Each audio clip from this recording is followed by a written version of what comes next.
Good morning. This is Ian King live, an hour of business and economic news from the heart of the city.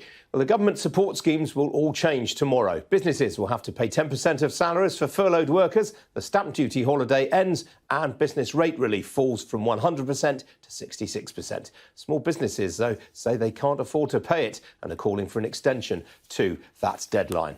Well, joining me now is the Customer Experience Director at Metro Bank, Kat Robinson, and the fashion designer and businesswoman, Jean-Marie Gavidon. Welcome to you both. Kat, let me begin with you. The Labour Party is saying today that some 375,000 businesses are going to be hit by these changes to business rates relief. Does that sound about right to you? We're certainly seeing from the research that we've done, 6 in 10 customers are saying that they're going to struggle to pay the business rates when they move to 60% today. So that certainly chimes with our research. And to what extent do you think has the business rate relief actually contributed to the survival of businesses over the last 15 months? Well, absolutely. I mean, 7 in 10 of the businesses that we've spoken to said that it's allowed them to keep their business running. Well, Sean, let me bring you in. How much have you saved from not having to pay business rates over the last 15 months? I think just in general, all small business owners, myself, friends who I have who own small businesses are all saving quite a lot. I think throughout the whole of COVID, there's been so many hurdles and things to get through that having these reliefs have been so beneficial for the small business owners. And to now, without going back to 100% normal, where everybody's revenue streams are back to normal, it's going to be a really tough time, I guess, for small businesses to make their way out of it and to survive that part. I mean, a lot of small business owners in particular would like to see business rates replaced with something else. But I mean, the fact is, for the governments, they are very simple, they're easy to collect and they're difficult to avoid. I mean, it's going to be hard to come up with a replacement, isn't it?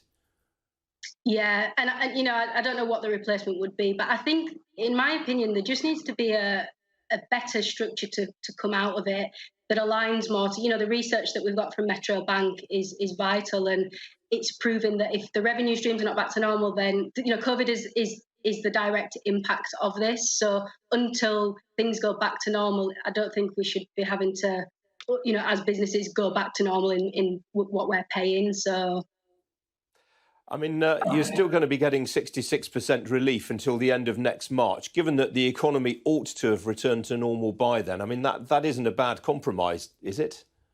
In some ways, not. I think it completely depends on the business as well, and the way that they've been affected, the way that their consumers, some businesses have been affected because their consumers are shopping completely differently.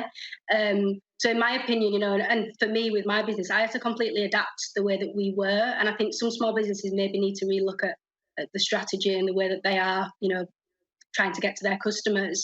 But I think that the research does find that the business owners can't contribute towards some of them. So it's not that they're saying they can't pay the 100%. They're almost saying we can't actually afford to contribute anything towards it. So it just completely depends on the business. But, it's been a tough time and I completely understand where they're coming from.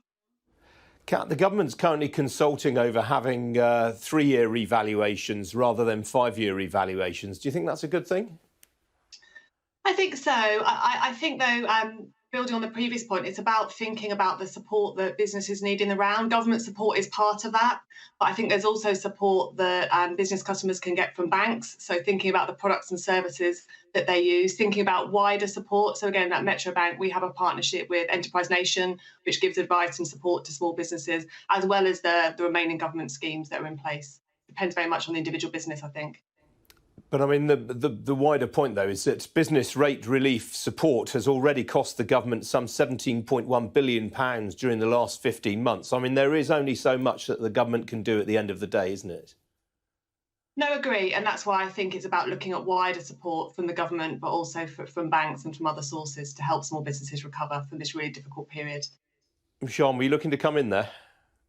Yeah, I was just going to say, I think it's important to remember as well how important small to medium businesses are in employing people, and how important it should be that the government, I know that they spent a lot of money on various areas throughout COVID, and it's been the way it's kind of had to be.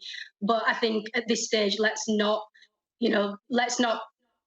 lose these businesses now, because it's been a tough 18 months for them. They've got through it, and it's been great having that support.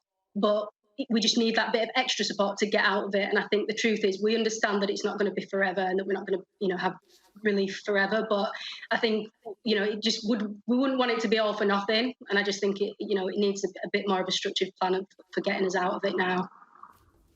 All right, Sean Murray, Gabardon, Kat Robinson, good to talk to you both.